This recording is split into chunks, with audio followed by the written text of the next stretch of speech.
怎样用统计实验检验灵魂转世假说呢？人死之后能否转世？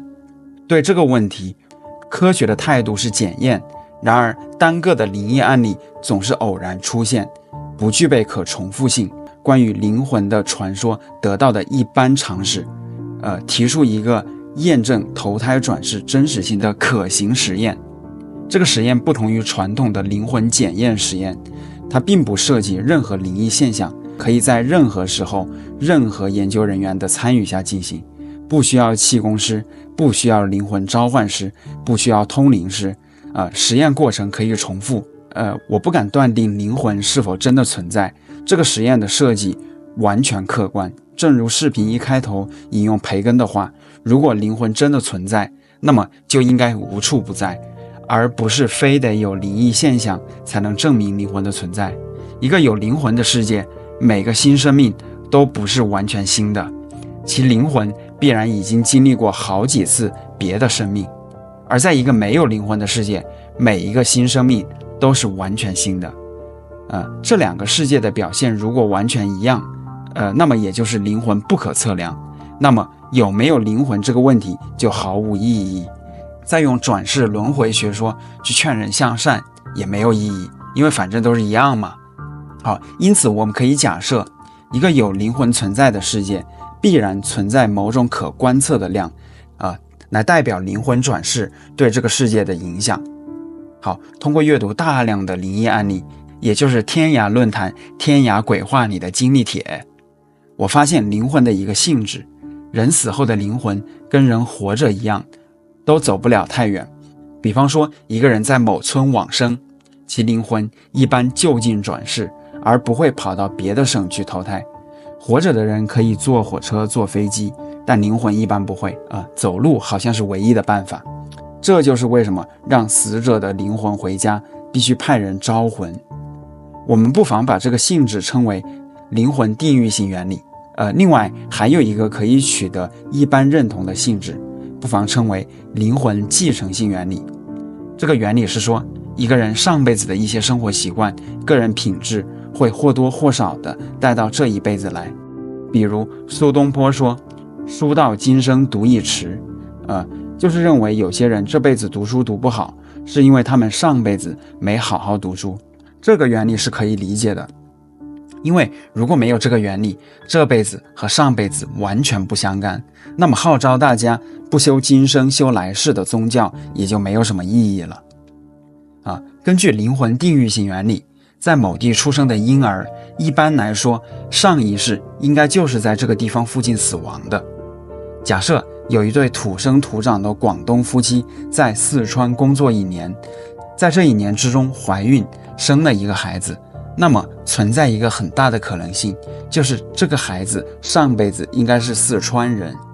现在再假设这对夫妻生了这个孩子之后立即返回了广东，我们进一步假设这对夫妻从来不吃辣，家庭成员、同事、朋友也都不爱吃辣。如果上面提到的2个关于灵魂的假设都是对的，那么现在一个不是灵异现象的灵异现象就有可能发生了。这个小孩特别爱吃辣，假设爱吃辣是遗传的，如果不用灵魂转世理论去解释，没有别的理论可以完美解释为什么一个广东孩子居然爱吃辣。可惜广东孩子爱吃辣一般不会被人当成灵异现象，所以我至今为止还没有听说过任何类似的案例。这只是一个思想实验。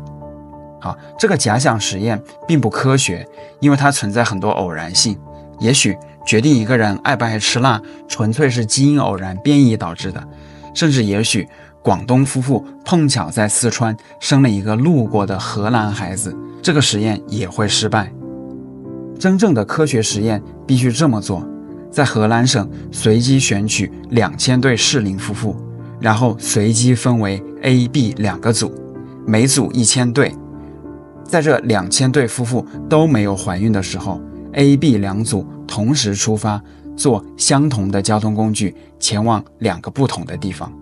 A 组转了一圈之后回到了荷兰，而 B 组则被送往了沙特阿拉伯。注意，整个过程完全封闭，到达各自的目的地之后，两组的人分别住在各种设施完全相同的2个大楼里面，以至于这2组的夫妇完全不知道他们到了哪里。比如说，可以告诉他们都在北京。好，2组受试者每天吃同样的饭菜，看同样的北京能收到的电视节目，做完全相同的事情，确保他们的确相信自己就在北京。比如说2组吃的食物完全从北京空运来，而绝不在当地购买。所有受试者当然绝对不允许走出大楼，也就是说，除了地理坐标一组在荷兰，一组在沙特之外，这2组人所有其他方面都完全一样。2000对受试者的唯一工作就是生孩子，在理想的情况下，2年之后我们得到了2000个左右的孩子，然后2组再次乘坐完全封闭的相同的交通工具返回河南，2个小组都解散，所有人过正常的河南生活。如果实验控制得好，不管是受试者本人还是外人看来，这2组的夫妇和孩子应该没有任何不同之处。如果转世是真的呀，并且灵魂定域性原理正确，那么一个显然的推论就是 A 组的1000个孩子上一辈子大都是河南人，而 B 组的1000个孩子上一辈子大都是沙特人。选择沙特的一个原因是那里的中国人较少，因此即使在转世投胎过程中灵魂更倾向于寻找本民族的父母，也一时之间凑不够1000个中国灵魂。进一步，如果灵魂继承性原理也正确，那么当这生活环境完全类似的2000个孩子长大之后，我们可能会发现 B 组的孩子对阿拉伯语的学习很有天赋，而且倾向于伊斯兰教。甚至更进一步， B 组的孩子长相上应该也带有一点沙特风格。如果我们的确观测到了这些现象，那么这个实验就彻底证明了灵魂转世的真实性。另一方面说，如果没有发现这样的偏向性，那么就说明灵魂转世学说有问题。1000个样本在统计学上足以说明问题，因此这个实验是可信的。这是一个完美实验，唯一的问题是伦理问题。拿人做实验，怎么说都有点像纳粹。那有没有更简单的办法呢？一个办法是被动收集在四川出生的广东孩子爱吃辣这样的案例，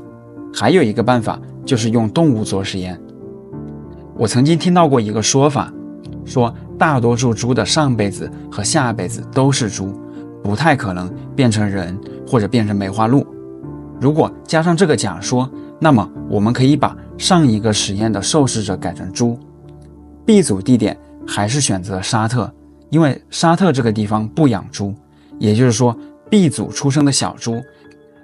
绝大部分是几百年来第一次当猪，而 A 组的猪都是有经验的猪。没经验的猪和有经验的猪在生活习惯上会有什么不同呢？我猜想总会有些可观测的不同点吧。B 组实验的另一个可能结果是其出生率远远小于 A 组。